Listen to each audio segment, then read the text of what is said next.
وقتی اومد ایران گفت انقلاب برای پابرهنه هاست، برای مستضعفانه، باید به داد مستضعفان برسید. 38 ساله داریم رأی دادیم به جمهوری اسلامی، 38 ساله به اینا 4 سال به 4 سال میان میشنن رو پست ریاست، به نماینده های شهرمون، به این شوراهای شهرمون رأی دادیم که روز روشن میان دست بکنن تو جیب همین پابرهنه ها، اون تهمونده های پولمون از جسمون در بیارن. هیچ کس هم نیست صدای ما رو بشنوه. اگر رهبر نمیشنوه بیاد الان داد میزنم، بزنی صدای من تو تمام برنامه های تلویزیونی ماهواره‌ای بزنیم، بذار به گوش رهبر برسه.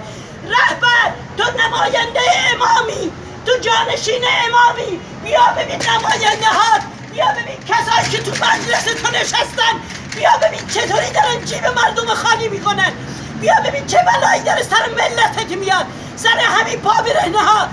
8 سال جنگ کردیم، قبر سوپر از شهداست، تمام عزیزای ما اونجاست، جانباز اسیر دادیم، آزاده دادیم، ولی اینه جواب ما اینه. تو این سپرده ها فقط مردم عادی نیستن، ایثارگر هست، خانواده شهید هست، جانباز هست، آزاده هست، همه هستن، حتی گمراه، حتی مردم بدبخت، ولی کسی جواب ما رو نمیده. این دوستخونه ها رو نمیبندن، این پدر سوخته ها دارن روز روشن جیب مردم خالی میکنن.